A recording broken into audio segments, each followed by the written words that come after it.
Chair Carey with Law and Licensing, Agenda Item 7. Thank you, Chair. The first matter before the board is the 3.2, our data sharing agreement with the Governor's Office of Economic Opportunity. And the motion before the board is that the board approve the data sharing agreement with the Governor's Office of Economic Opportunity, ETI, and Waterford. Thank you, Chair Carey. The motion before the board is that the board approve Draft 1 of the data sharing agreement with the Governor's Office of Economic Opportunity, ETI, and Waterford. Discussion of this motion, Member Boggess. So I'm looking at the background here, and it says to identify the SSIDs of students enrolled in Upstart within the e-transcript, all the things, but I still don't see what the purpose is. I mean, we've got this information, but what would be the impetus or the purpose of gifting these people this information that is, I mean, it's sacred. It's sacred information. Why are we doing this? Agreed. And I'm not sure if that's to, who's that's to, if that's just we asking staff, or if you're asking me or Chair Carey. I remember this debate. I mean, I was part of this. You know, typically the things that run through my mind are parents involved and, you know, what kind of data is going out there and how is it used. I can't remember the details. I voted to move it forward, so I felt satisfied with it. Looks like AG Buse has a comment. Michelle Buse, the Assistant Attorney General. The purpose of it would be to measure the effectiveness of the Upstart program. Okay. Member Lear? Draft 2. Am I imagining it? Or we're supposed to be looking at draft 2? Member Wood, or Vice Chair Wood would like to speak to that. I can speak to that. We had, remember I asked last month about, it said those going to kindergarten, where kindergarten is not a mandatory attendance. The year of kindergarten is not The mandatory. year of mandatory, right. Yeah. And so we changed draft 2 aligns with kindergarten or first grade. That there's a That's- requirement that they have to go into Thank you kindergarten for- or first grade. Thank you for your So stellar what are memory. we, what came out of committee then? Don't confuse me here. Draft 1, are we on draft 1 or draft 2? Draft 2 came out of committee. Okay, so we need to we need to change that motion for accuracy. Does that sound right? It should be draft 2, okay. Yeah, Member Wood, or Vice Chair Wood. I'd like to substitute the motion that the board approve draft 2 of the data sharing agreement with the Governor's Office of Economic Opportunity, ETI, and Waterford. Second to that? Second. Thank you. And, okay, so the motion before the board then is that the board approve draft 2 of the data sharing agreement with the Governor's Office of Economic Opportunity, ETI, and Waterford. Any other discussion to that? If not, let's go ahead and vote.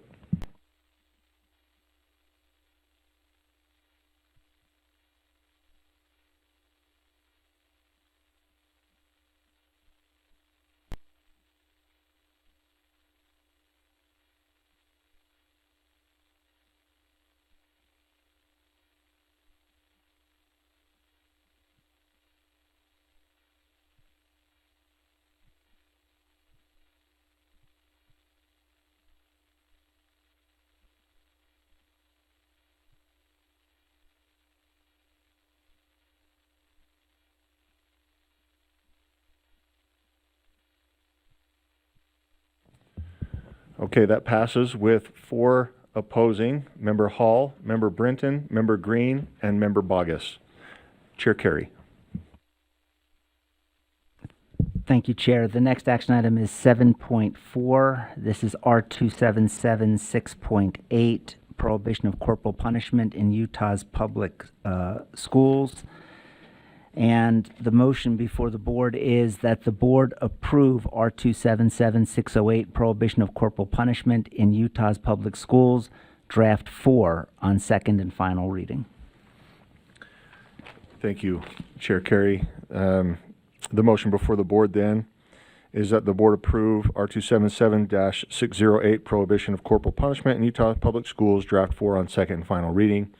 I have lights from, we'll go first member Earl and then member Bollinger.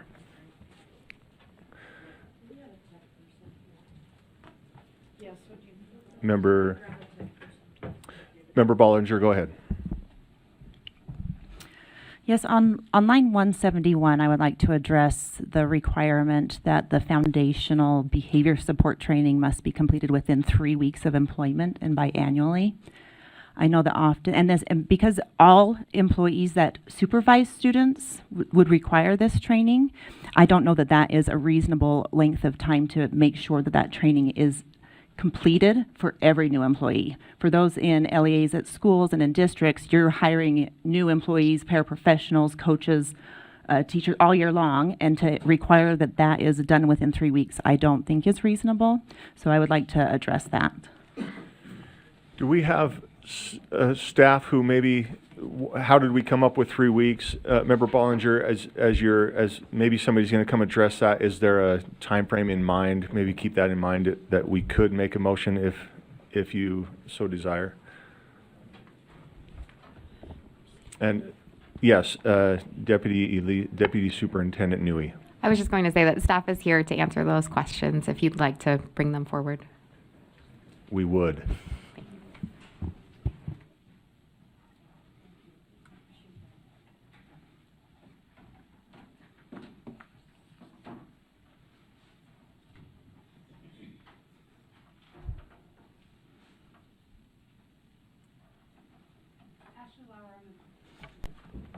There we go.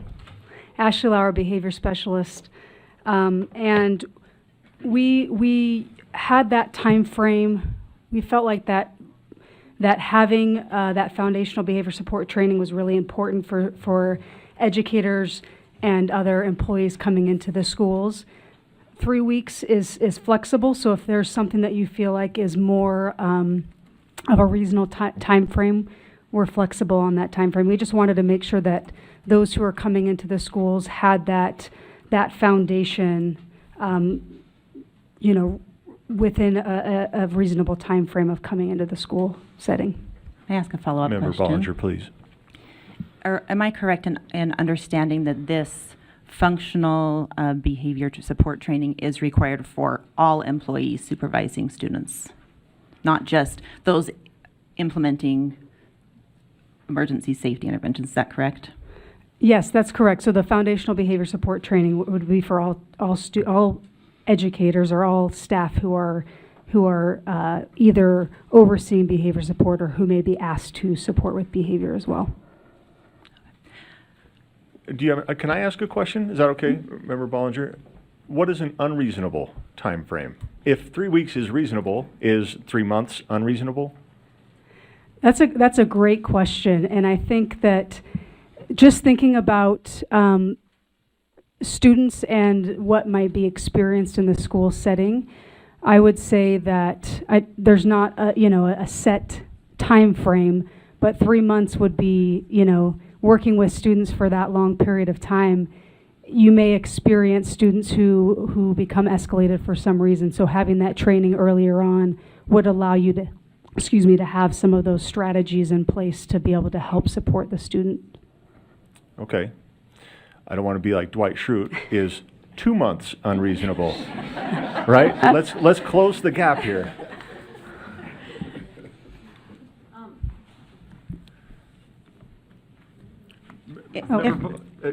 Sorry, go ahead, and then we'll go back to Well, Member she can Bollinger. answer the question, and then I would like to just Okay. follow up. It's really hard to pinpoint like a specific time frame. We used the 3 weeks because we thought, that gives people the time to get into school. Sometimes this training will happen before the school year starts. But I would say, between that 2 month time frame would probably be a good place to start. And then that could be adjusted if there's an understanding that maybe there's situations that are arising that it's showing that there may be a need to start that earlier. Okay, so we'll go Member Bollinger, and then we have Vice Chair Hart, and then we have Member Earl as well. Yeah, I would just like to speak to the fact that there's several trainings that are required by teachers at the beginning of every single year, which we could consider like crucial policies, child abuse, those types of things. And so there is additional time, way longer than 3 weeks, that's available for that. And that's what I'm wondering if, I think within 3 months, those are completed. And so I just kind of see this in that same realm. Well, we do have Member Hart and Member Earl, so you'd have to jump in, you know what I mean? Is it Hart, Bogus, Earl? Okay. Point of information, go for it.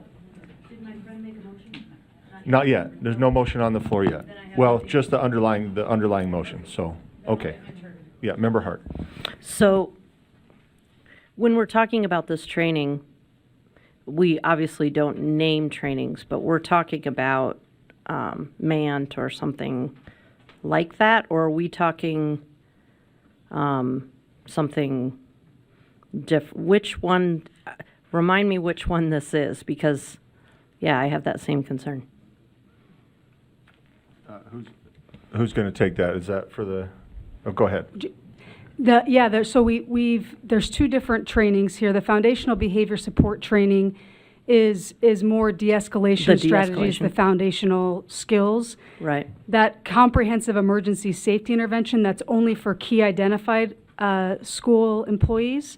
That would be more of the training that you're talking about, a training that maybe is like like MANT. But aren't we describing 6084, Section 4 describes ESI, correct? So there's two different So you're trainings talking about there. basically the de-escalation training then? Yes, Okay. yes. The relational de-escalation training. But often that is just day one of that training. When it comes down to it, when you contract for the training, you're contracting both pieces. It's hard Yes, to it could contract be- one and, okay.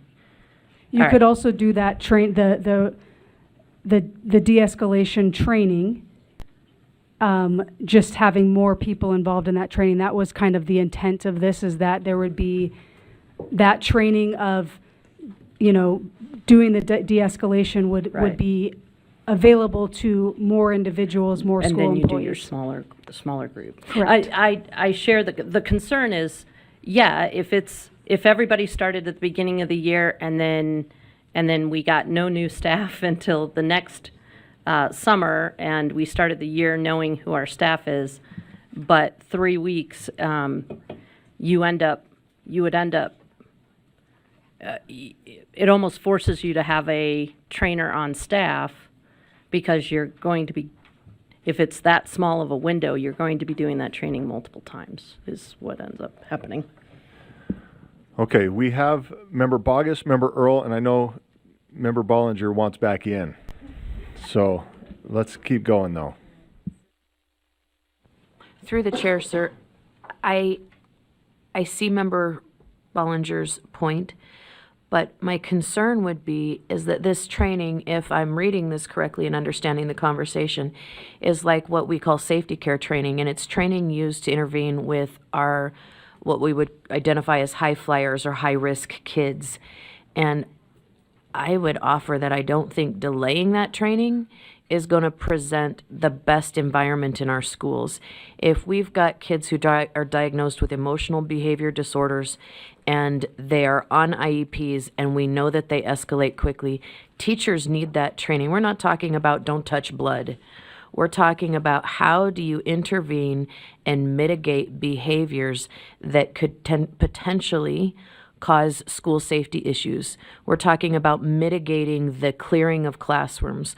We're talking about mitigating kids throwing desks, fire extinguishers coming off the walls. I understand her point, I really do, but I think that we're looking at something different in this training, and so I would just wonder what her response is, because I would argue that maybe this training should be done before the school year starts.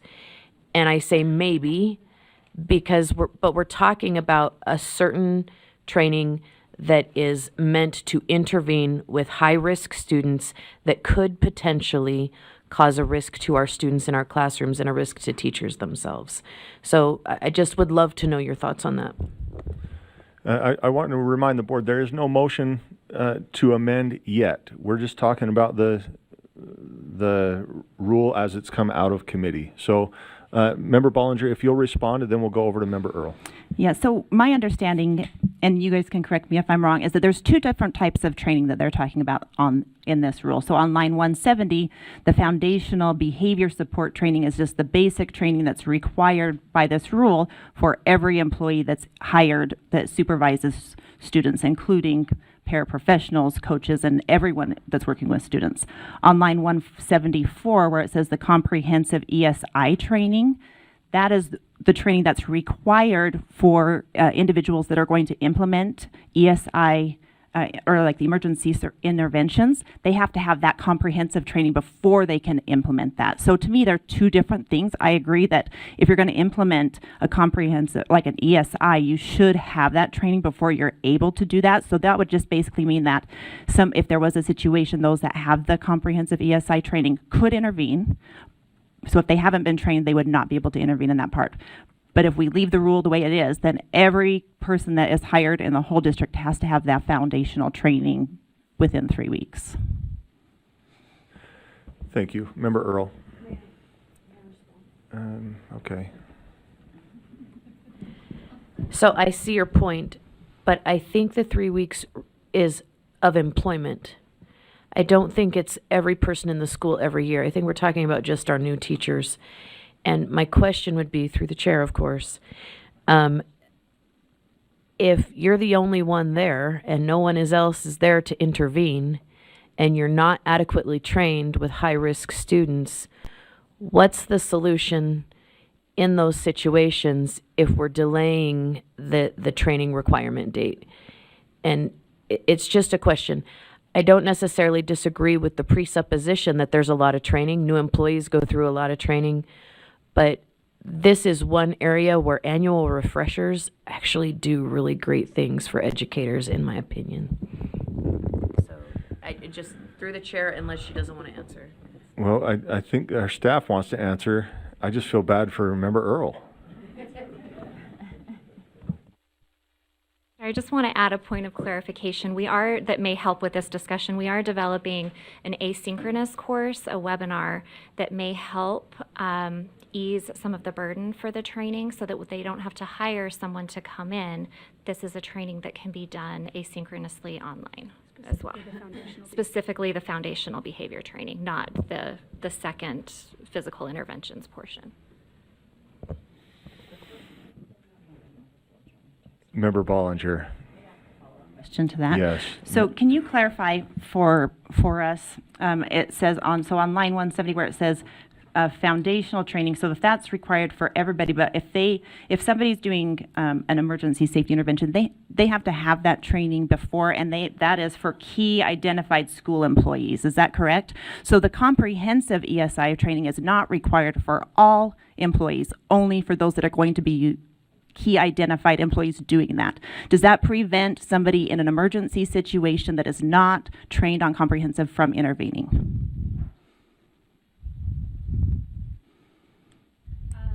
In an ideal world, we would want anyone who is engaging in any kind of emergency safety intervention to have that second comprehensive training. Utah Code does support those who have to step in an emergency situation to protect themselves or others. But we want to have as many people trained as we can so that if there needs to be an intervention, that it's done safely and that we're protecting the rights, the safety, the health of anyone who's involved in those situations. Thank you. Member Bollinger? I would like to make a motion. Okay. Hopefully that will help us move along. I love a good motion. Let's get it on the floor I would make here. a motion to amend line 171 to read, be completed within 3 months of employment and biannually thereafter. Is there a second to that motion? Second. Okay, there's a second. Member Bollinger, would you like to speak to that? I think I've said my piece. Any questions? Dr. Voorhees, please. Thank you, Chair. Leah Voorhees, Deputy Superintendent. One thing that I think the board should consider is if the individual is working with students with disabilities, case law related to training of the implementation of an IEP supports the notion that unreasonable is anything more than 30 days, to add to the discussion. That specific to students with disabilities, but in many cases, these individuals would be serving students with disabilities. Thank you, Dr. Voorhees. And that, if I can comment on this motion, I personally think 3 months is a little bit extensive. I would think between a month or two, 1 month, that's a personal preference. But anyway, I think 3 is a little bit of a stretch, but Member Bollinger. I'd just like to ask, may I ask a follow-up question to Dr. Voorhees? So from my understanding, if we're having individuals that are trained and having the comprehensive training to be able to work with those individuals, they have to have the basic training before that. So us changing this wouldn't prevent them from completing it within the 30 days or having a district require an individual that's working with students with disabilities from having them finish that training beforehand. It would just allow us an opportunity for those that may not be working in those high-risk situations, like coaches or those that are supervising hallway. They wouldn't fit in that category. Is that correct?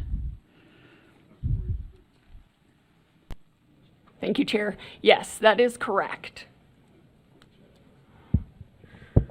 Okay, so the motion before the board is that the board replace 3 weeks on line 171 of draft 4 with 3 months. Seeing no other lights, let's go ahead and vote.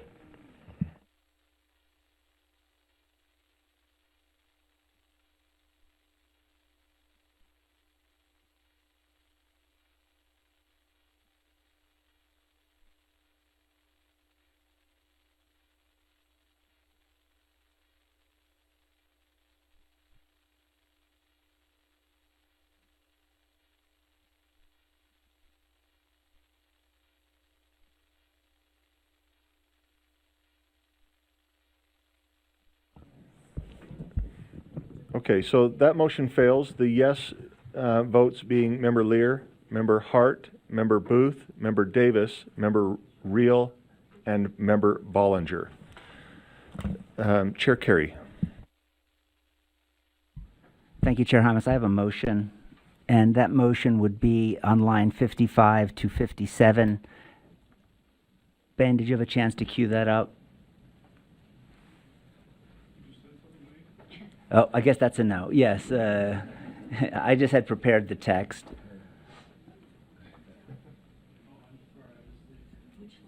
Line 55 to 57. And then, Chair, if I may, once that's posted, could I speak to the motion? Let's put it up there. Let's get a second, and then we'll speak to it. The second is the part I forgot. Thank you.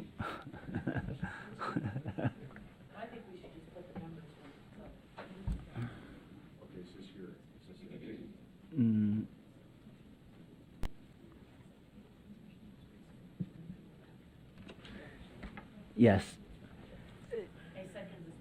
Okay, what will you read it out for us, Chair Carey, your motion? Thank you. And that motion would be that the board amend lines 55 through 57 to read, immediate danger means the imminent risk of physical violence towards self or others, or, and then Ben, could you put in the word other? And we may have to, it should say self or others, or other physical behaviors which are likely to cause imminent risk of serious bodily injury. Thank you, Chair Carey, and we have a couple of seconds on that. So the motion before the board then is that the board amend lines 55 to 57 to read, immediate danger means the imminent risk of physical violence towards self or others, or other physical behaviors which are likely to cause imminent risk of serious bodily injury. Chair Carey, would you like to speak to that? Thank you. Yeah, so Chair, I think, as we read 608, these are the interventions. This is the guidance we're providing our LEAs, which permit them to exercise the most assertive interventions that the law permits, right? We're allowed to restrain them. We're allowed to put them in seclusion. And because of the gravity of the interventions that we're permitting under this rule, when I read lines 55 through 57, I was concerned that, we take this idea of imminent danger from the risk of physical violence, and then we expand it to the term aggression, which I don't believe we define. So if we see aggression, it allows the LEA to institute policies to put a student in seclusion or under physical restraint. And then we also say, or other behaviors. And again, we don't define that. And generally, I understand the purpose for these words to give flexibility to the LEAs. But I do believe that when we're talking about the ultimate intrusion and allowing someone to put hands on another individual or to put them in seclusion, I believe that those are the instances when we really have to exercise not generally a flexible approach, but we need to be very careful in providing the guidance to limit the options that may be available. So you'll see that I've omitted the word aggression, and primarily because when I Googled the word aggression is defined as hostile or violent behavior or attitudes towards another. And the example they give, his chin was jutting out with aggression. Well, under that definition, I think a lot of students may fall under that particular definition. Would it be exercised that way? Hopefully not. But I think that our obligation is to say, let's be very careful with how these ultimate invasions into a student's space are authorized. So, thank you, Chair. Thank you. We have a light from Member Lear. Yeah, I have a question for either the maker of the motion or maybe a staff person if my memory is, if it makes sense. I recall asking, Member Carey also changed substantial bodily injury or serious bodily injury to one phrase. And I recall asking the same question in committee, and I think, again, if my memory serves, I was informed that those are terms of art that should be specifically included. Am I making that up, or do we feel like those terms can be combined, which would be a lot more efficient and writing? So can somebody help me with that? And I don't recall if it was one of the two of you or if it was Tanya Albornoz, but anybody who can help me. Thanks. Yes, please. Justin and staff may address this after if the chair so chooses, but to Board Member Lear's point, yes, we say substantial bodily injury or serious bodily injury. I couldn't distinguish the two definitions, so I did combine them under serious bodily injury and just wanted to make the board aware of that. Thank you. And staff does want to make a comment here, okay? There we go. Again, Ashley Lauer, I'm a behavior specialist here at the State Board. Those both serious bodily injury and substantial bodily injury are defined in code. And we looked at both of those definitions and we're thinking, the thought process was the serious bodily injury is very, very, and I'm trying to pull up the definition right now so that I can tell you the difference. So serious bodily injury means injury that creates or causes serious permanent disfigurement, protracted loss or impairment of the function of any bodily member or organ, or creates substantial risk of death. So I just am giving you the different definitions. And then substantial bodily injury means bodily injury not amounting to serious bodily injury that creates or causes a protracted physical pain, temporary disfigurement, or temporary loss or impairment of the function of any bodily member or organ. So in looking at it, we had started with just serious bodily injury and then had looked at that difference in the definition of substantial bodily injury and said there may be situations where an emergency safety intervention would be used where that might be the likely outcome, not necessarily the serious bodily injury that adds the piece of or creates the substantial risk of death. So that's where we were coming with having both of those terms defined and added to this definition. And just to follow up briefly. Chair. Yeah, follow up, and then we have Chair Carey back on. And so those two phrases are both found in the, without switching back as readily as you do to the code, those two phrases are both used in the code specifically. Thank you. Yes, that's correct. Thanks. If I may direct this question to staff, Chair. So the two definitions are in code, but there's no directive that they apply to 608. Is that correct? Yes, that's correct. And it's my understanding that staff felt that in an abundance of caution, let's take these two definitions and apply them to 608. That is correct. Can I add one other piece of background? That there was public comment that came in before that the phrase that was there before was likely to cause serious physical harm, and that was not defined anywhere. So we were looking for terms that were already defined in code to help clarify what that meant. And Chair, just one last question. Could you just repeat the definition for, was it the less serious of the two, substantial bodily injury? You mentioned something about pain and the duration that the pain had to last. The difference is one of the difference, but specifically that I brought up was that in serious bodily injury, it talks about creating substantial risk of death, whereas substantial bodily injury is a little bit broader and may not reach that threshold, but is still something that would cause injury to an individual. Could you just reread the definition of, because Sure. I may just amend my own motion, but I'd like to hear the definition of substantial bodily injury again. Of course.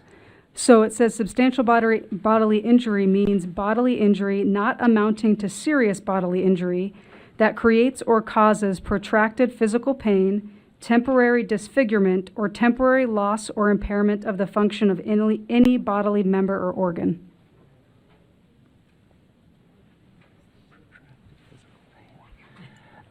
Chair, if there's other people who want to, other board members who want to speak, but let me think on Yeah, that. that's why it looks like it needs to be processed, and we don't have any lights, but I do want to give this a few seconds to process. So let's just take a second, and if we see any other, it looks like Vice Chair Wood, go ahead.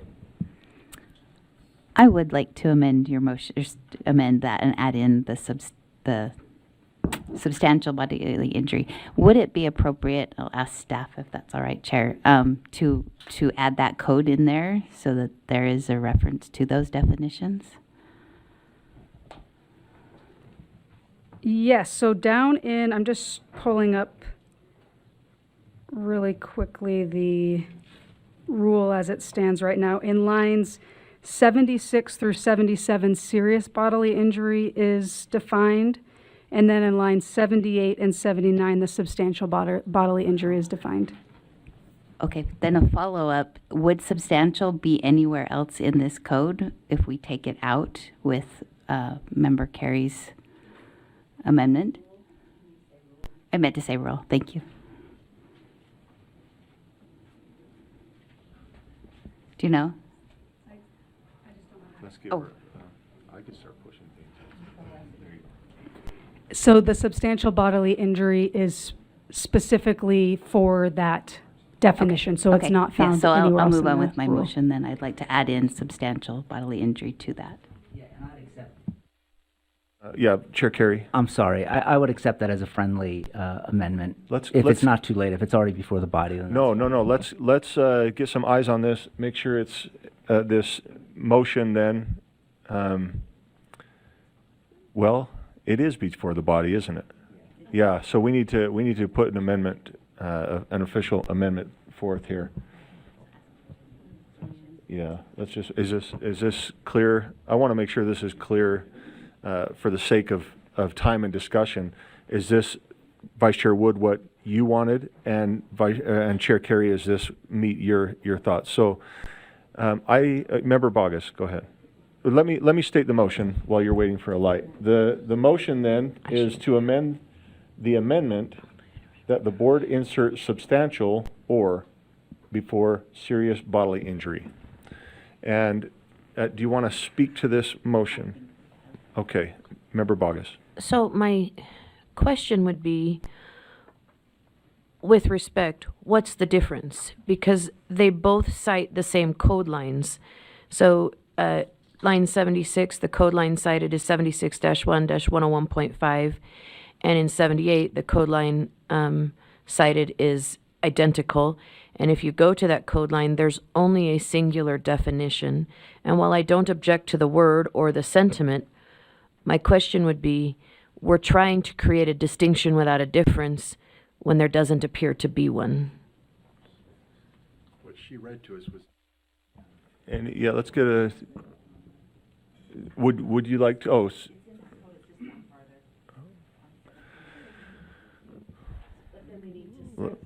Let's get some mics for this discussion. It's good. With respect, sir, then we need to cite that and amend the definitions in the rule, because we're using words that are directing us to a very particular code line, and those are not the same as what we're seeing up here. And so I'm happy to support a motion Okay. to whatever directing us to these, but the code line cited in the rule as presented is not that. So, unless, and I don't know if we can have another amendment, we have this motion before the body here. And so let's go ahead and take a vote. She just gave me the go-ahead to vote. Thanks, Deputy Newey. So the motion before the board is that the board insert substantial or before serious bodily injury. Let's go ahead and vote on this, and then we'll continue the work.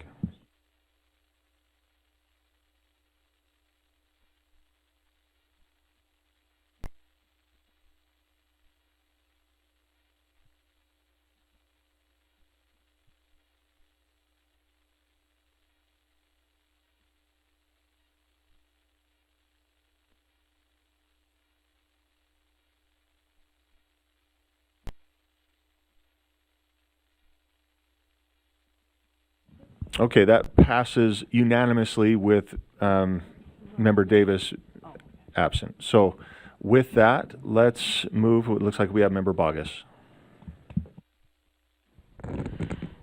So I see where it says this, should we, and I can move it, I think we should add dot 17 and dot 18 to each of those as they're listed there. So on line 71, it would be 5.17, and on 79, it would be 5.18. If we have do you have a motion that you want to put up? I would move that. I'm not going to repeat that. Do we have that written? Sorry, I didn't follow along to repeat it. So just want to make I sure would it's on move that the board amend line 77 to read 76-1-101.5.17, and to amend line 79 to read 76-1-105.5.18.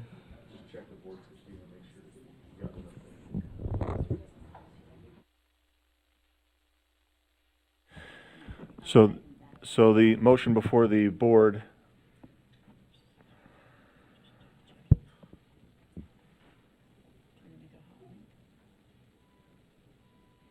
if we can get that motion back up. the motion before the board is that the board amend line 77 to read 101.5-117 and line 78, 101.5-118. Is there a second to that? Member Wood seconded that. Okay. Member Bogus, do you want to speak to that? No, we've had the discussion. Much appreciated. Sorry, I was letting the, you know. If you would like me to speak, sir, I've got 10 minutes. No, you don't. Okay. Member Earl. I'm not sure I understand why we're doing this. And I guess the point is what's best practice? You're already going to that section. There aren't two definitions for each of these. You go to that section and yeah, it does say 17, it does say 18. I just wonder what the manual would say, right? The rule writing manual, do you have to narrow it down to that? Or is actually getting to the point where it's at, it would seem like this is just not necessary. I'm not saying we can't do it. Don't get me wrong, but what is the practice and what is really necessary? Because there's not two definitions of each of these, and we had to identify the specific one in the code. We just don't have to do that. I see Deputy Superintendent Newey has her light on. I don't know if that's directed to the maker of the motion. So they actually are different in the code lines. Would you like to respond, and then we'll hear from Deputy Newey. So in the code lines, they are different. So 17 reads, quote, serious bodily injury, end quote, means bodily injury that creates or causes serious or permanent disfigurement, protracted loss, or impairment of the function of any bodily member or organ and creates substantial risk of death. And then number 18, quote, substantial bodily injury means a bodily injury not amounting to a serious bodily injury that creates or causes protracted physical pain, temporary disfigurement, or temporary loss or impairment of the function of any bodily member or organ. Okay. So they do have two distinct definitions in our code lines. Member Earl. Hold on. Definitions, we don't say serious bodily injury and then not say substantial bodily injury to the point where what I'm saying is the same definition here is correlated with the same definition in code. So yeah, the two definitions are different, we know that, but you only have to get to the code to do that. There's not two separate definitions for serious bodily injury to where we have to identify it's on line 17 or it's on line, I guess I'm just we're probably just beating this to death, but it's not necessary. You go to the code and it's listed in the code.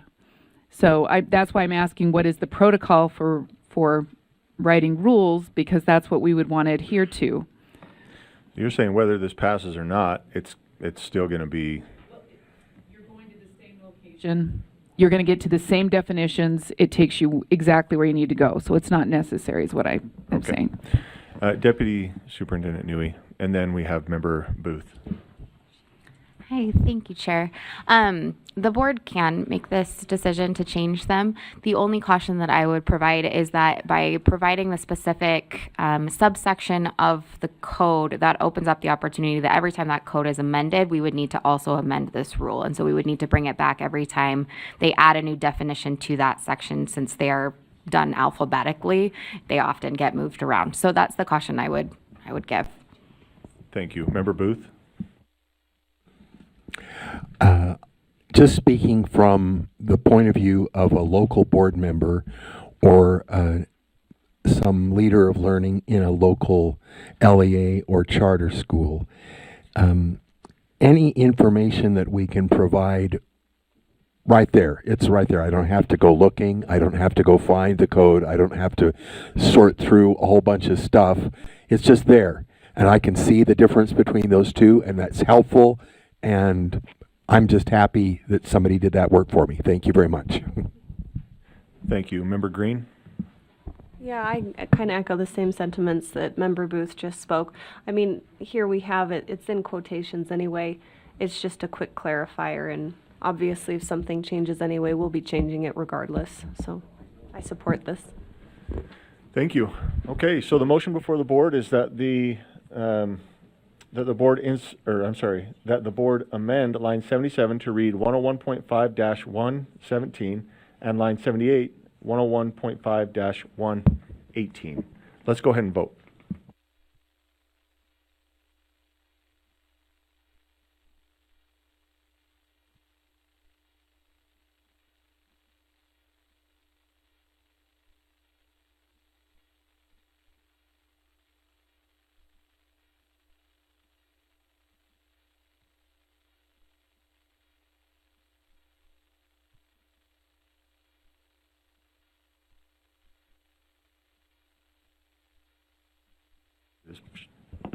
All right. That passes with 2 no votes being Member Earl and Member Hymas. So that brings us to our underlying motion here, and that is that the board approve R277-608 Prohibition of Corporal Punishment in Utah's Public Schools Draft 4 as amended. And, okay, on second and final reading. Member Earl. On line, let me pull it up what I sent. On line 171, and I think this is significantly different from our original motion, so someone can correct me if I'm wrong, but strike 3 weeks, add 2 months. What? Yeah, add 2 months or 30 days if working directly with students with an IEP. Okay. I was just corrected. I love the motion. I'm not saying I'm for or against it, just happy that it's there. And it's not seconded, but what we have to do is we have to pause because we did an amendment to an amendment on Member Carey's motion. Sorry, my apologies. And we need to go back and make sure that that's solidified. So Okay. can we, is this it here on the board? Let's address this quickly here.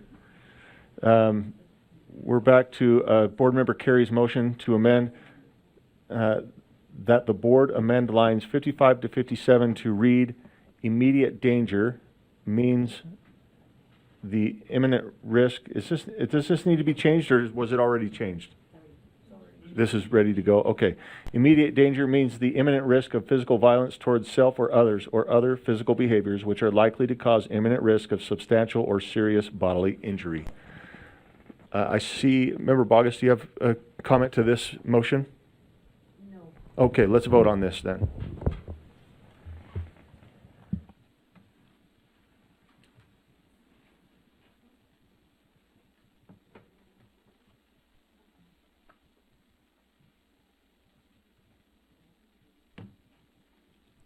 Board Member Is gone. Okay, that passes unanimously with Board Member Hart being absent. Let's move back to Member Earl and make sure we get your motion clarified, and then we'll see if we can get a second on it. I got it. I'll second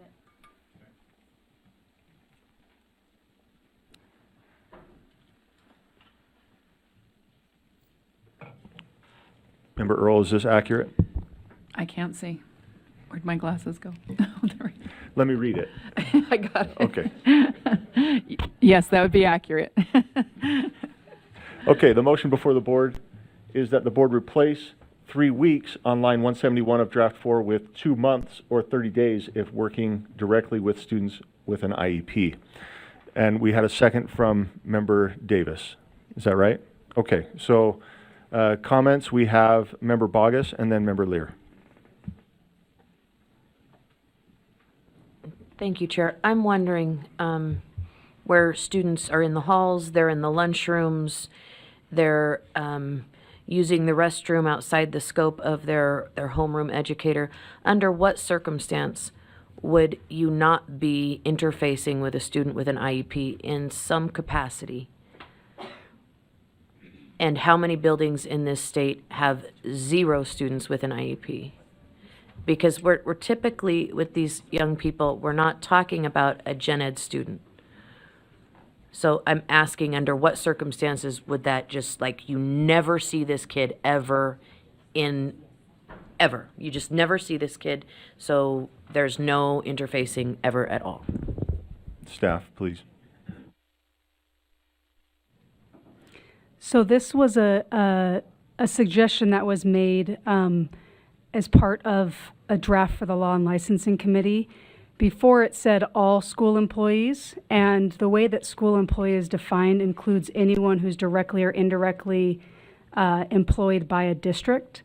So the concern was that if there was someone who was an accountant for the district or someone who was in a position of that nature, that they wouldn't necessarily need to go through this training. So that's really what that language was meant to address, is those maybe at a district level or in a position where they aren't working directly with students. Thank you. Yes.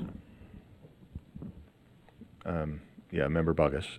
So is there a space in this rule that would require training of those individuals?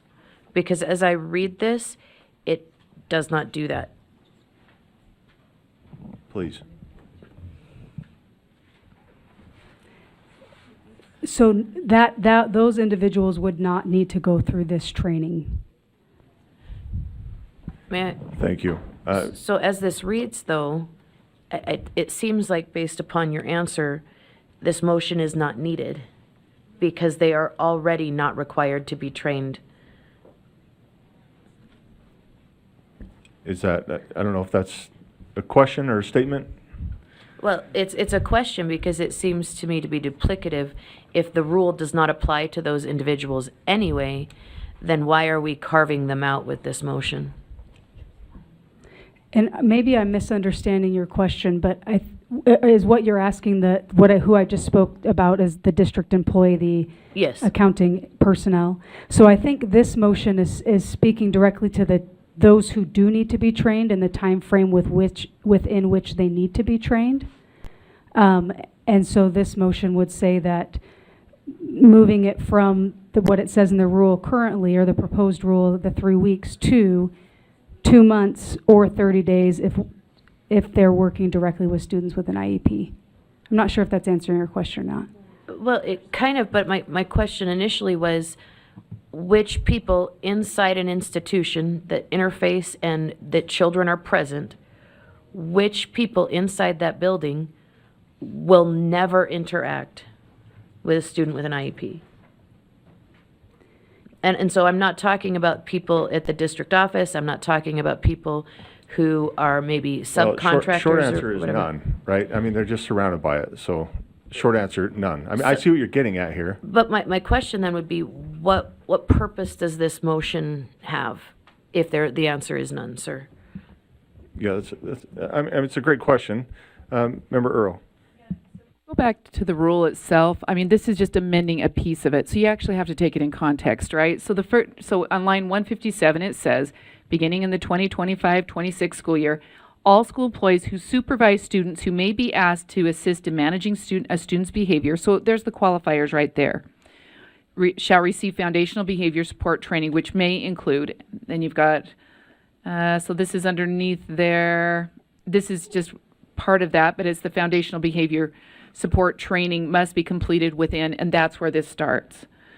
So, and the IEP part is when you're working directly with, and you're right, people may engage with a student. I don't know if everybody always knows every student that's on an IEP that's in the lunchroom. So I don't know how you sift that out.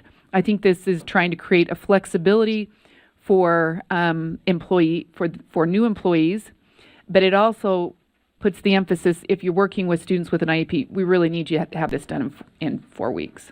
So it creates the flexibility, but it also allows to be within the provisions that are needed. Thank you. Member Bogus.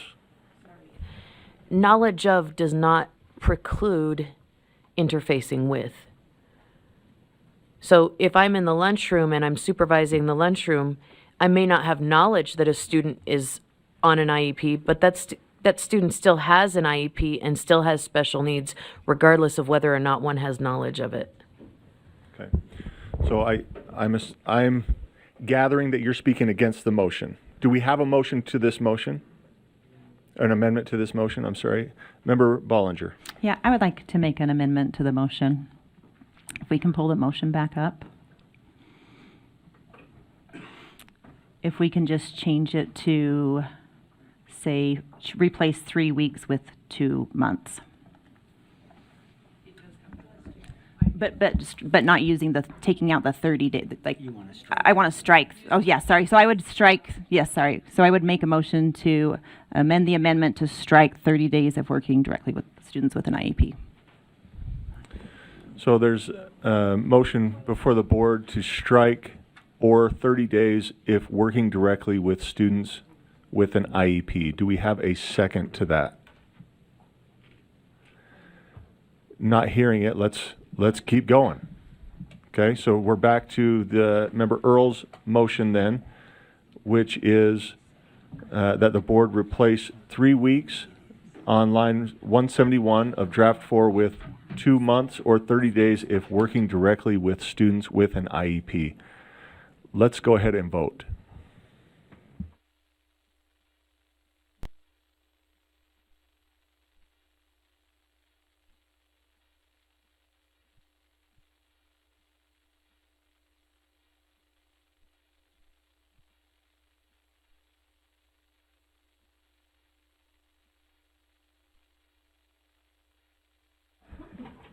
So that passes 11-3 with Member Hart being absent. Our no votes are Member Kelly, Member Green, and Member Bogus. This brings us back to our underlying motion. It looks like we have, let me repeat the motion and then we'll call on Member Davis here. The motion before the board then is that the board approve R277-608 prohibition of corporal punishment in Utah's public schools, draft 4 as amended on second and final reading. Member Davis. Okay, let's go ahead and vote.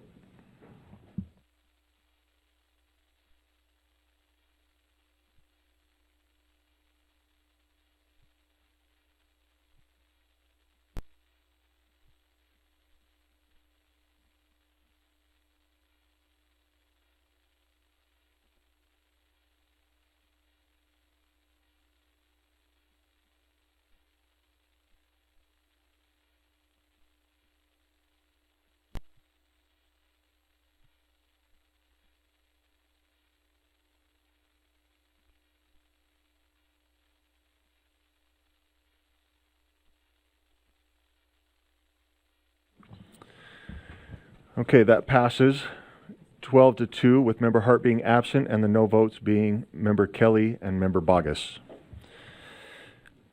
Chair Carey. Thank you, Chair. The next two items, R277609, which is the LRBI, and R27609, the actual rule, those will be heard in committee tomorrow, so there's no action item before the board. In terms of R277489, kindergarten programs and assessment, the motion before the board, Chair, is that the board repeal R277489, kindergarten programs and assessment on second and final reading. And I'm going to restate this, but Director Rasmussen, I'm going to ask, because it's always nice to hear why we repeal, and I forget, it's been a month, I'm sorry. They already they have it up there. If it tells the reason why we're repealing here, but the motion before the board is that the board repeal R277-489, kindergarten programs and assessment on second and final reading. And there you go, on the screen there. Okay. You still want to speak to it, Ben? Okay, perfect. Let's go ahead and vote then.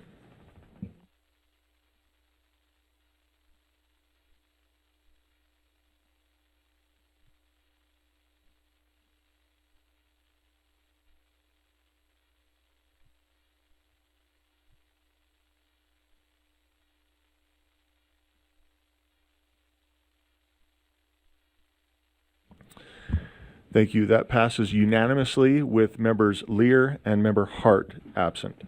Chair Carey. Thank you, Chair. The next item is R277631, student toilet training requirements. And the motion before the board is that the board approve R277631, student toilet training requirements, draft 4 on second and final reading. Thank you. The motion before the board is that the board approve R277-631, student toilet training requirements, draft 4 on second and final reading. Member Bogus? I'm sorry, I don't have it pulled up here yet.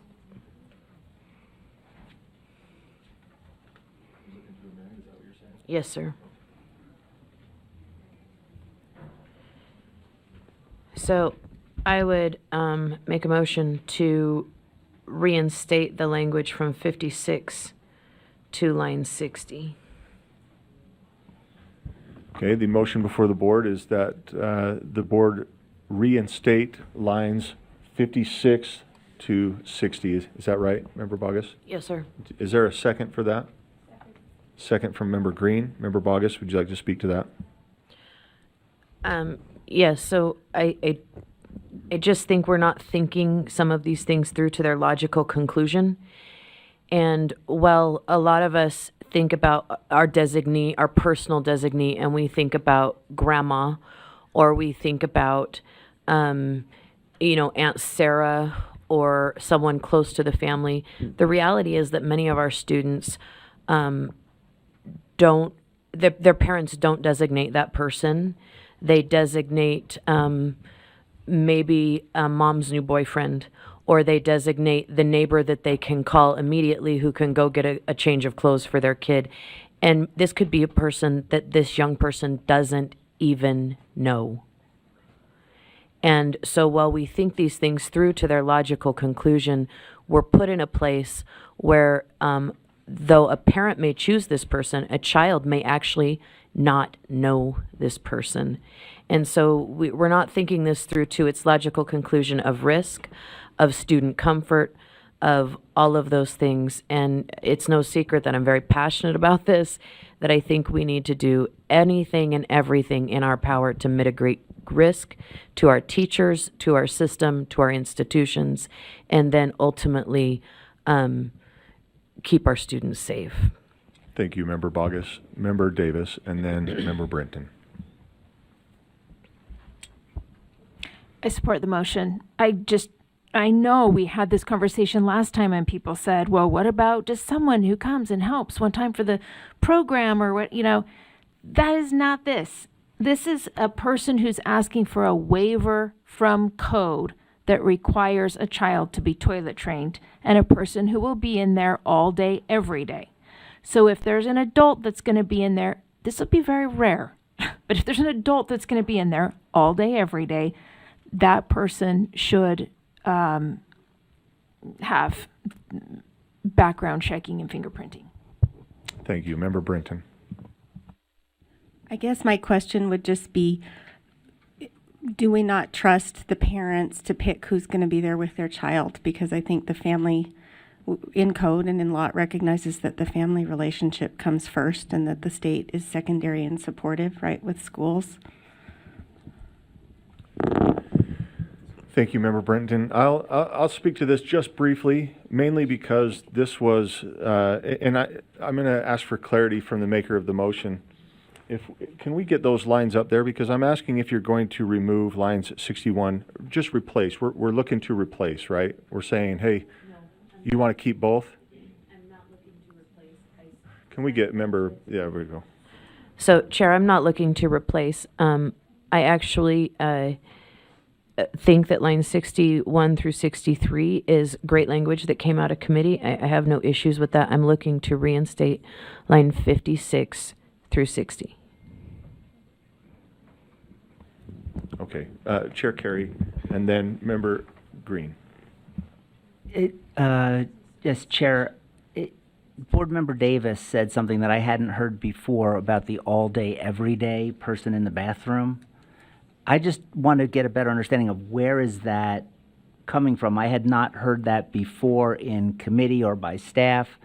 So that would change the way I look at this proposed rule. I just don't know, one, who would want that job, but two, where is that language in code that all day, every day, there's this person in the bathroom?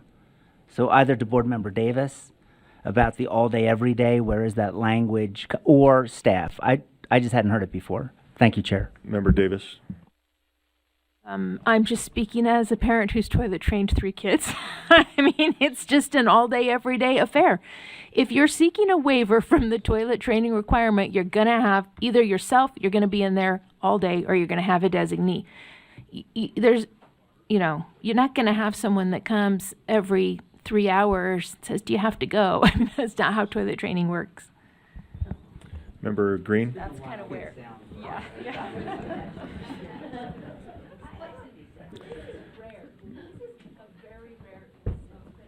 Member Green, go ahead. Well, I actually just went through the process of having to get the background check done. It took like 3 minutes and it was super easy and cut and dry. I had to get it so I could go on a fun field trip. We are talking about, and that's in public with the entire classroom, you know, out in the open. We're talking about something behind closed doors and then behind a stall and then with children. And I can't unsee what we talk about in UPAC. Like, it just seems logical to me. It's a private space. They're little children. They are at the mercy of who is in front of them. They're trying to get this right. We should do everything we can to protect that very special moment in their development and be responsible and do what I believe is right, and that would be to vote in affirmative of this. Thank you. Member Earl. Well, I see I don't remember Bogus. It's been continual. If you have other, you want back in? So I guess my question was, I thought perhaps Member Brinton was questioning me, and I had actually turned on my light to respond, but I don't need to if she's not seeking a response. Okay, Member Earl. So I'm trying to walk back through this, and I think we've had this discussion a few times before.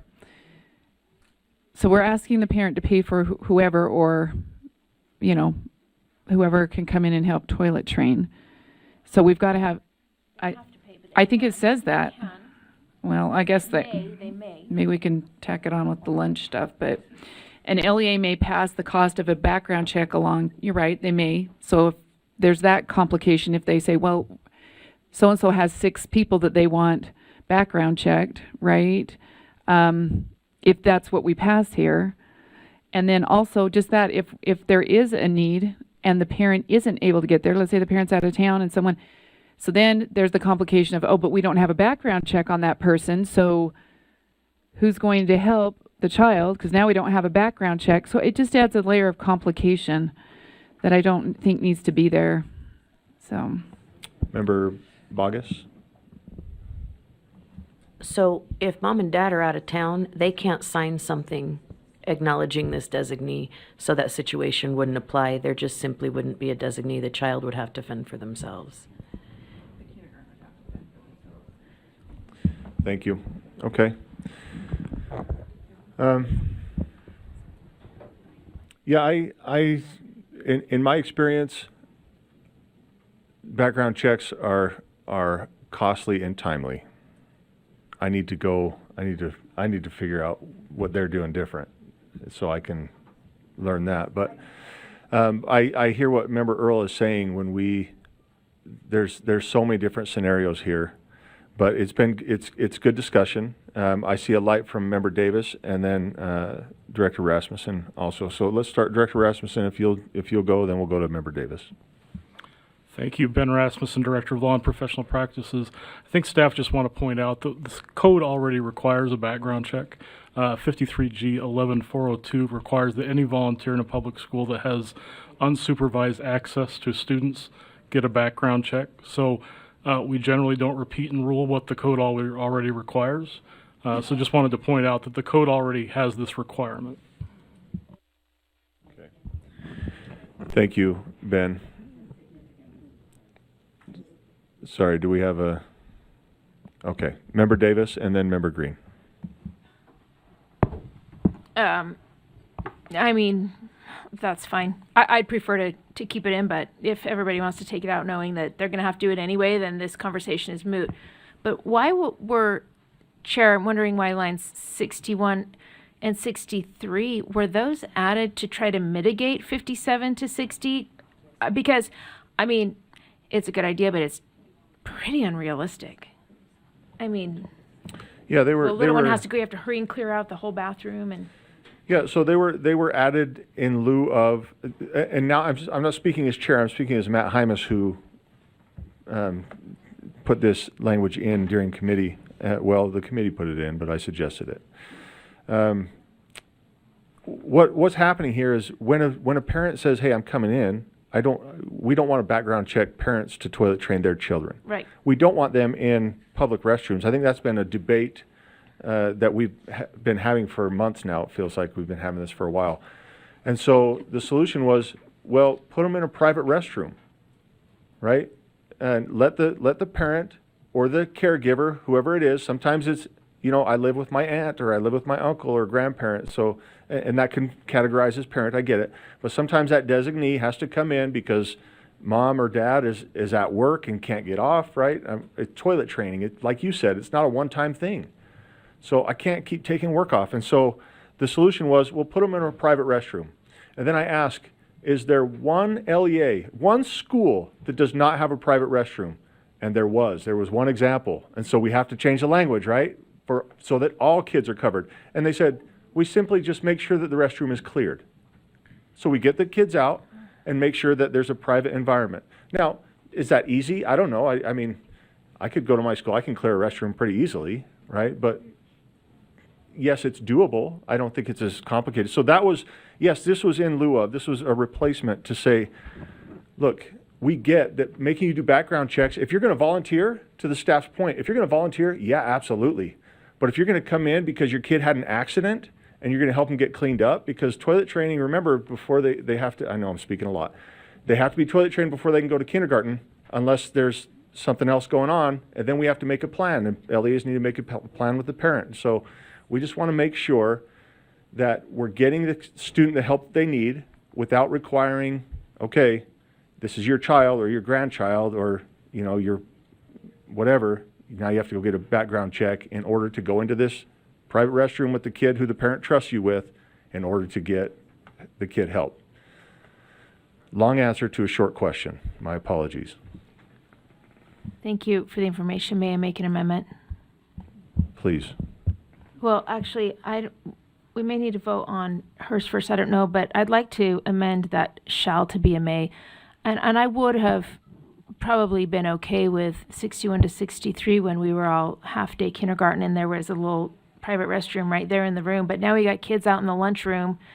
And I just think it's totally unrealistic to make people legally culpable during lunch to try to run a little kid that needs to go into a room and clear out the 7 other kids that are in there and in the cafeteria area or the, you know, I don't know if that's toilet training. Getting them to a restroom, to use a restroom, that's everyday life in a school, right? Yeah, but I'm talking about, this is specific to toilet training. I get it, but if a kid has to go, I don't you wanna run do to this, the close this place. debate here. I'm sorry, I'm stepping out of line here. Point of information, and Member Green has a light as well. You keep referring to line 61, and I can't see what draft you're working from. If people, 4, okay, if somebody would be clear on going forward on that, it would help a lot. Because I looked at Okay. every draft but 4. Draft 4. Member Green, go ahead. So, and this was in response also to Rasmussen, what he mentioned about what exists already. This is again why I would support reinstating 57 through lines 57 through 60. It focuses it down to an LEA adopting a specific policy towards this situation, this problem. For me, that is a benefit. That helps the work of local boards. They take a thoughtful, active minute to think about what this looks like in their school districts. So for me, an LEA shall adopt a policy. It's there already, but this just isolates it to a very, very specific situation. So I'm still in support of this. Thank you, Member Green. So the board, or the motion before the board is that the board reinstate lines 56 through 60. Let's go ahead and vote on that. Oh, sorry, Chair Carey, Carey. Member Davis removed her amendment. Mhm. I think she's making it as an amendment. Thank you, Chair. I just have a question, and this springs from a discussion that Member Bollinger and I were having. It seems like we are creating we may be creating a 2-tier standard, and I would like council to weigh in on this. But if Board Member Bogus's amendment passes, that provision only applies to multi-stall restrooms, where lines 61 through 63 appears to apply to private, which I assume would not be multi-stall, or cleared restrooms.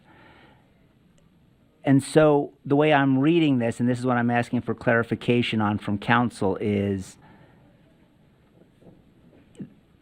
that interpretation correct, that if someone decides to use a multi-stall restroom, they would be required to undergo the background check, where if the LEA had them use a private or cleared restroom, they would not be subject to the legal requirement of a background check?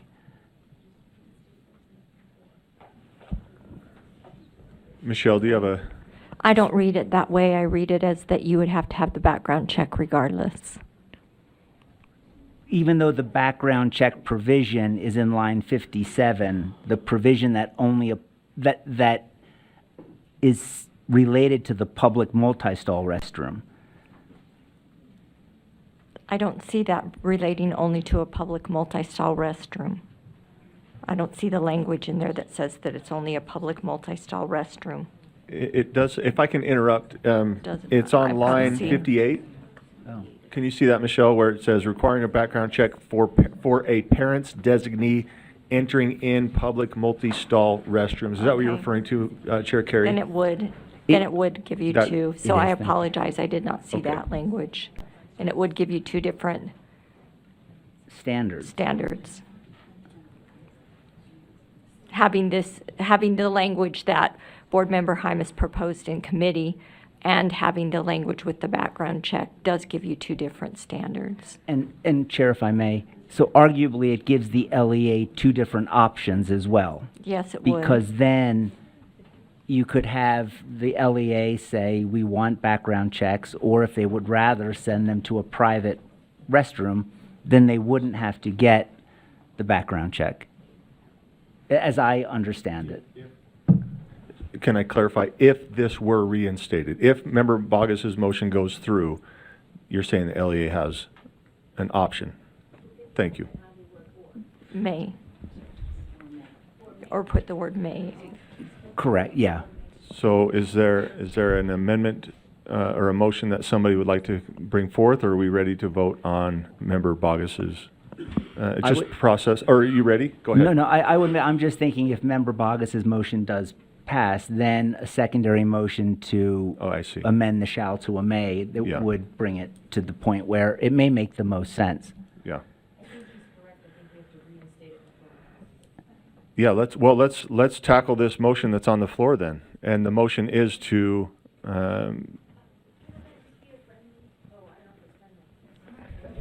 so the motion before the board is that the board reinstate lines 56 through 60. So let's go ahead and vote then.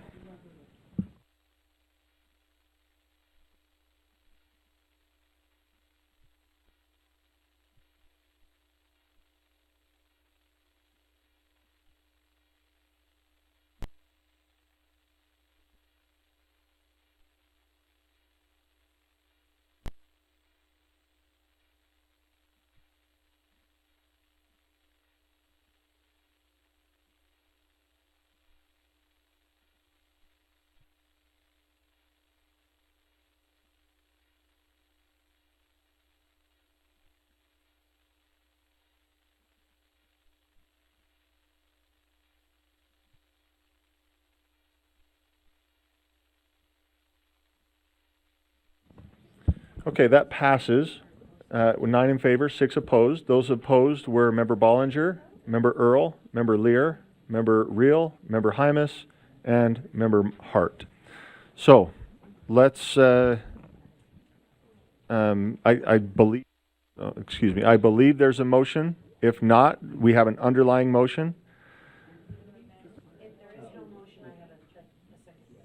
I don't see any lights. Who's doing this? Chair Carey, go ahead. I'd like to make a motion that on line 61, that the board change shall to may on line 61 of draft 4.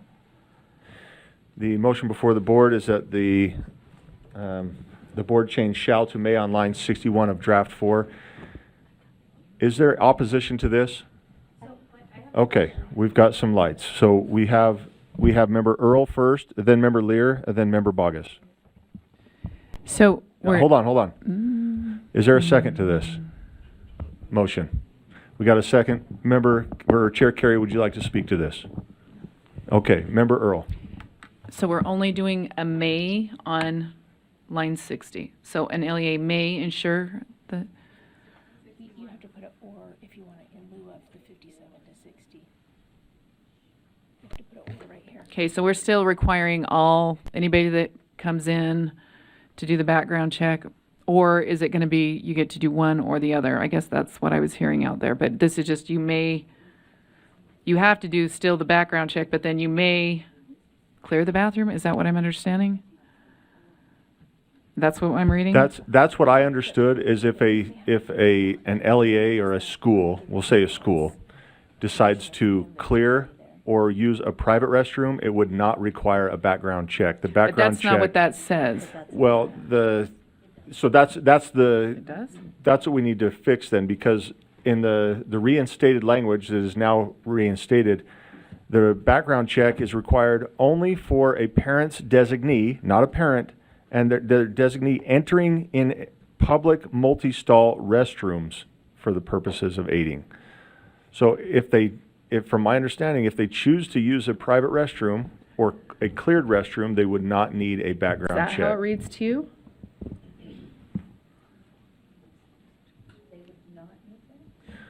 Okay, so member Earl, I just you want to still make have sure I the floor understand here. Go that. ahead. Yeah. I'm just trying to understand what that really means. So can I just have a stab at it? Can I just try?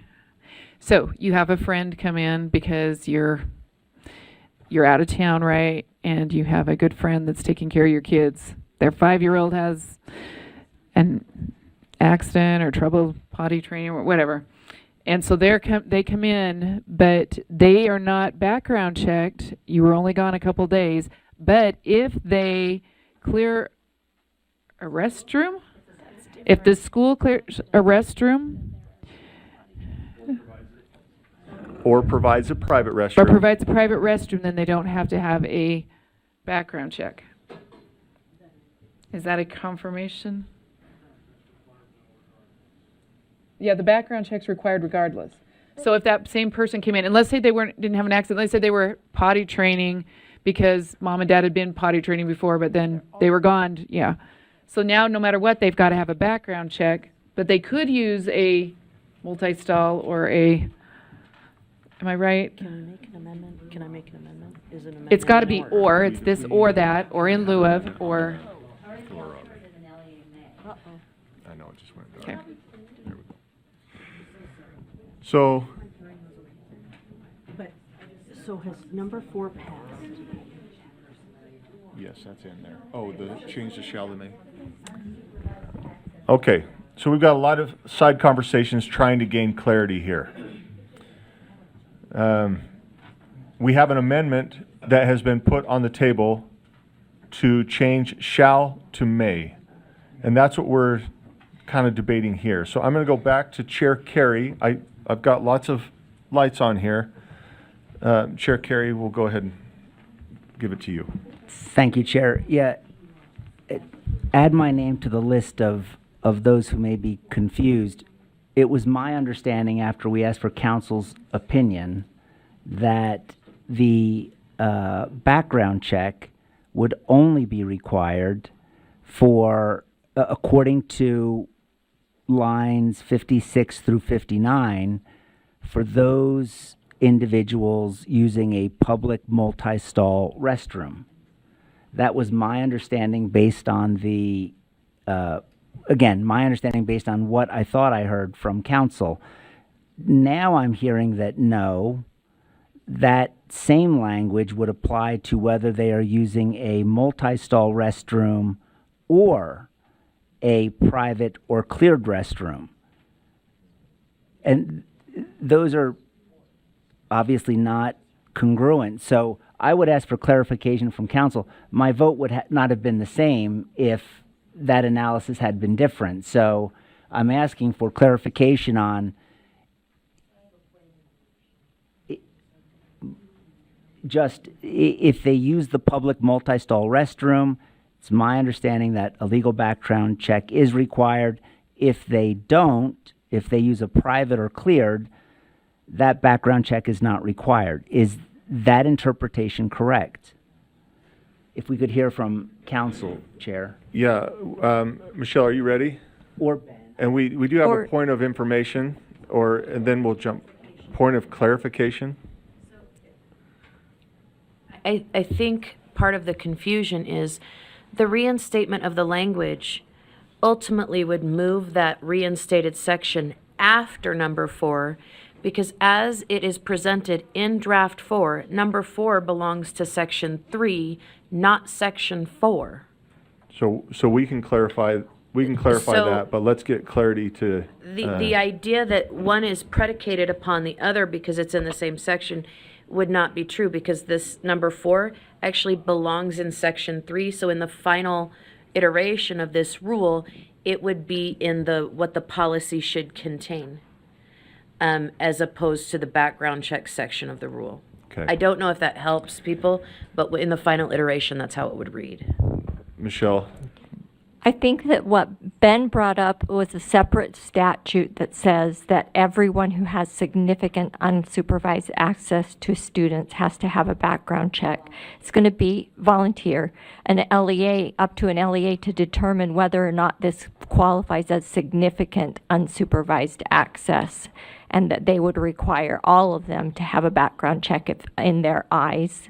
They define helping a student to go to the restroom to be significant unsupervised access, then this is kind of irrelevant and everyone would have to have a background check. If the LEA, though, did not determine that this was significant unsupervised access for the parent's designee to go in and just help the student go to the restroom, then we would, according to this rule, the way it is written, only have to have a background check when it is in a multi-stall restroom.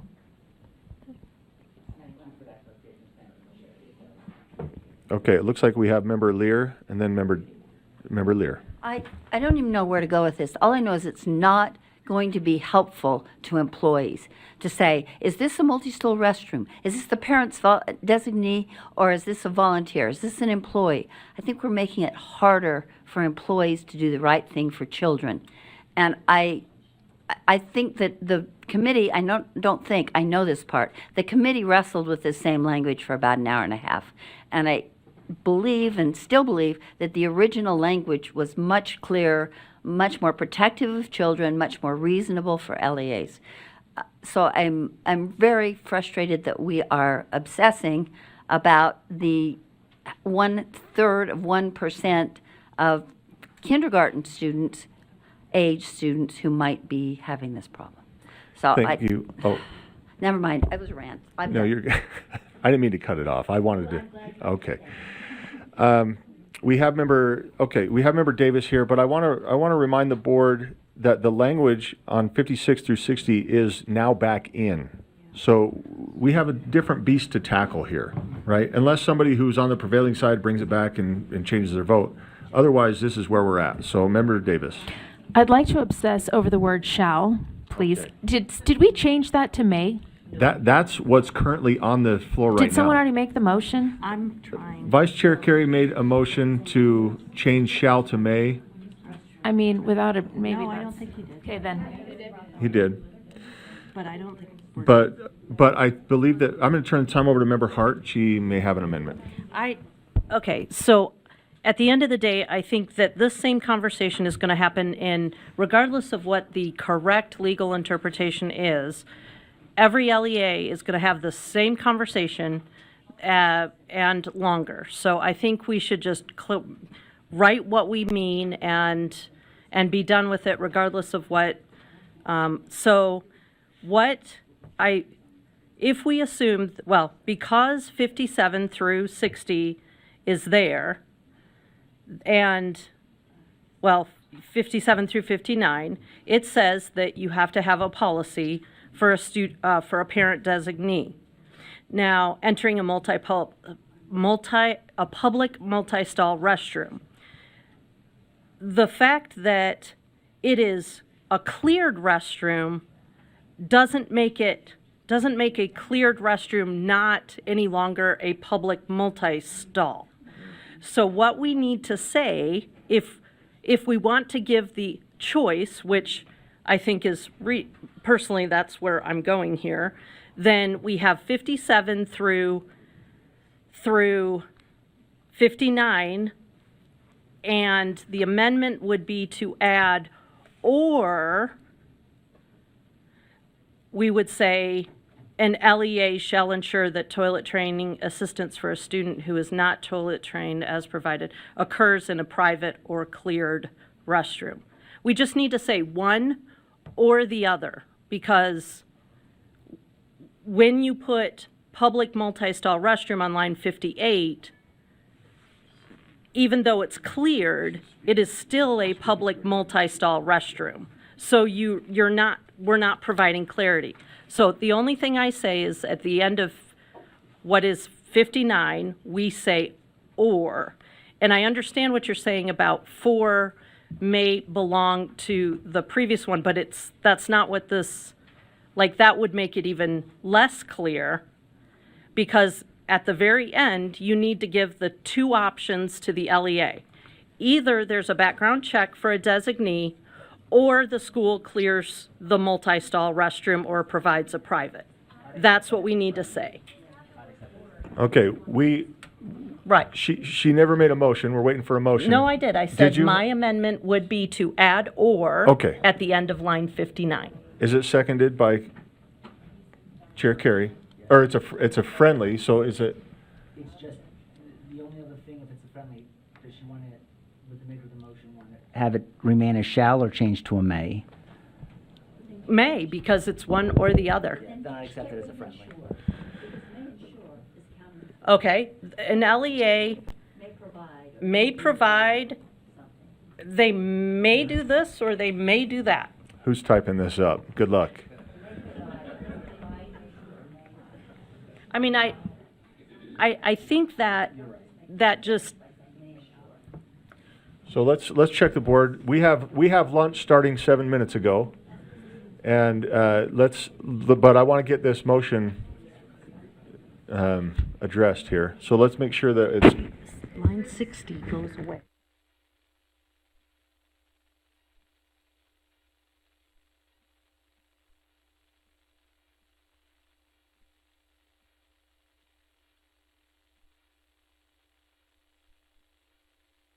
So I have a secondary question. I thought we put back 57 through 59. 56 through 60, technically. Did we not determine that we cannot pass along background check fees? Did not we do that in committee? That was determined that we could not do that. No, we can't. I don't know, but I remember talking about it. How am I going to charge a parent for, oh, that's it. Okay. So let's make sure our motion is correct up here. That's good, the motion. 60, but that's a separate issue. So let's forget that I even said that. Okay. So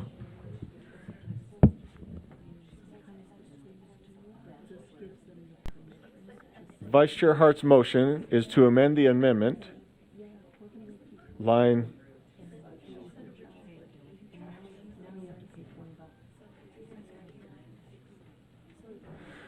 okay. We'll just take a second. Molly, will you keep an eye on that board and make sure we get this motion correct? We'll just take a minute.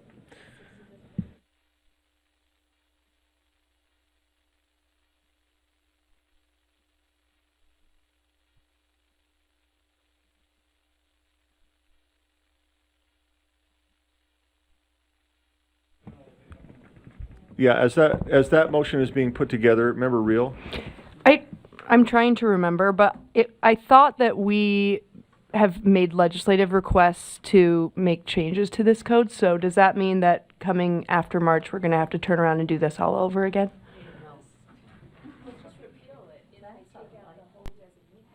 Okay. I'm just wondering the time and energy we're focusing on this, if it's worth the impact it will make in statewide, especially with the upcoming changes in code. So This is my motion as I envisioned it, yes. Okay, so here's a motion before the board then, is to amend line 56 forward as follows. An LEA may adopt a policy requiring a background check, and then, or an LEA shall ensure, ... Do we have a second to that motion? Second by Member Carey. Let's go ahead and get that ready for a vote.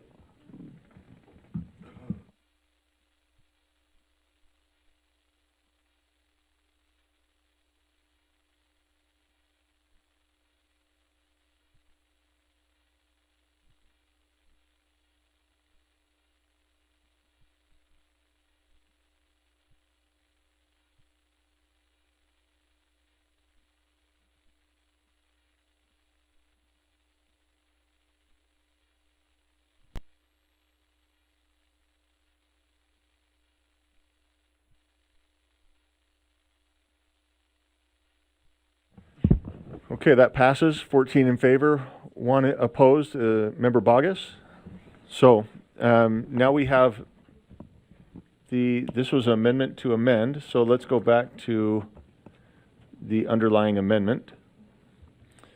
And yep, Member Carey's amendment that the board change shall to may on line 61 of draft 4. That line may have switched with a little bit of verbiage change. No, ours was a friendly. Hers was a friendly, okay, so this is already included, this is already done, okay.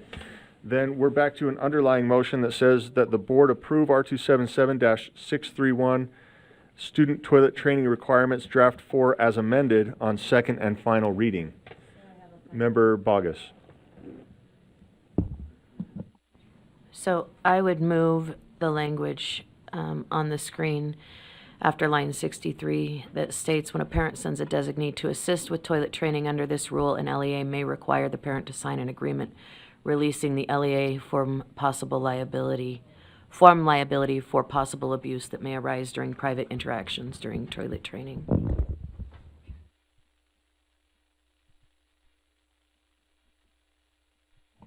Okay, so the motion before the board is that the board, after line 63, amend or add after line 63, when a parent sends a designee to assist with toilet training under this rule, an LEA may require the parent to sign an agreement releasing the LEA from liability for possible abuse that may arise during private interactions during toilet training. Do we have a second? We have a second from Member Green. Do you want to speak to this motion? And then we have Member Lear. So I'll be brief, Chair. I think that the frustration with this conversation is evidence of the fact that this policy was not thought through to its logical conclusion to begin with. And I hope that our policy request makes it through the legislature. That's not the message I'm receiving, which is why I'm very passionate about this. And when a secretary says to a person, by all means, go into this private space with a child, and that child levies an allegation, we have risk to our system and we have risk to our employees.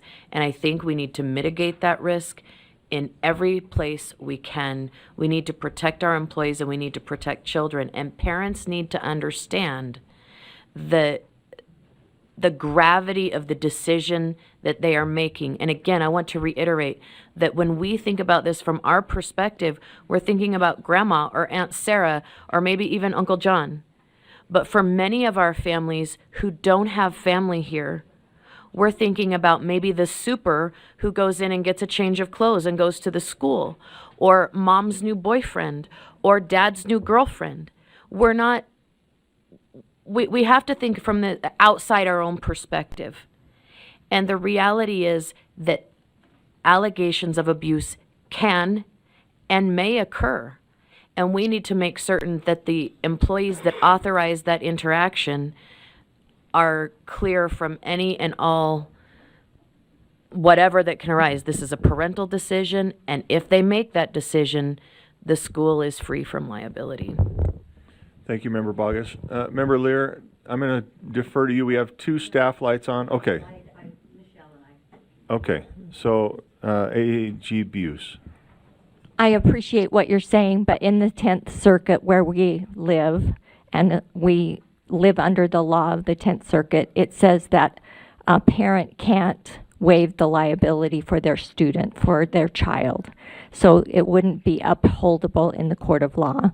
Our employees would be protected under the Governmental Immunity Act already.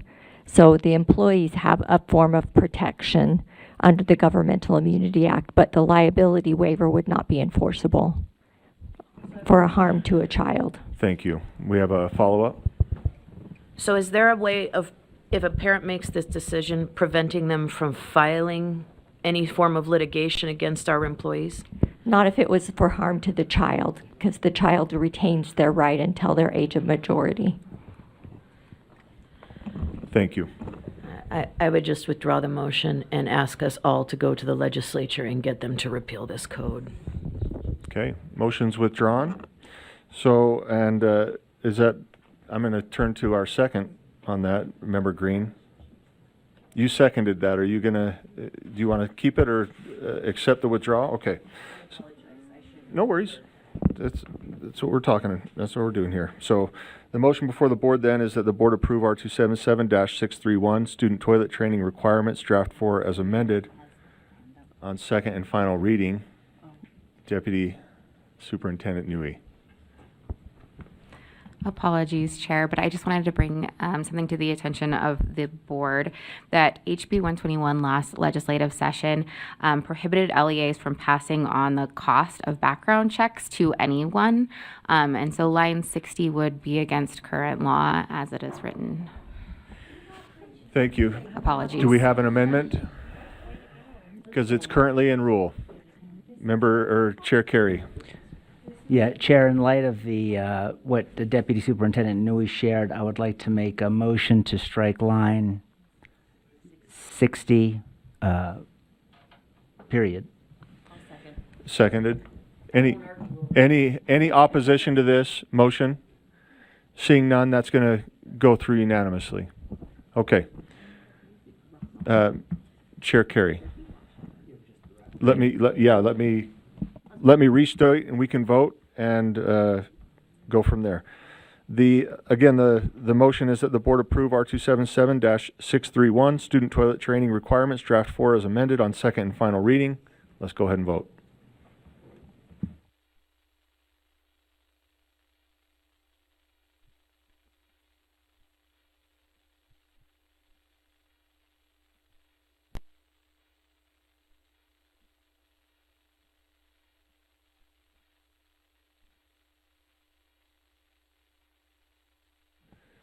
That passes unanimously.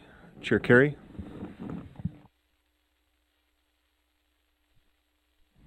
Thank you, Chair. That would wrap up the business from the Law and Licensing Committee.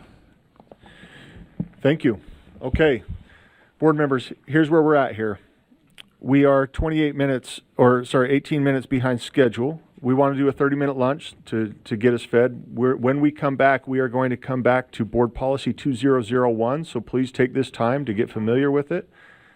Yeah, we are not ahead of schedule anymore. So we are going to break for lunch, and we'll see you back at, what is that, 1:20. Thank you. Oh.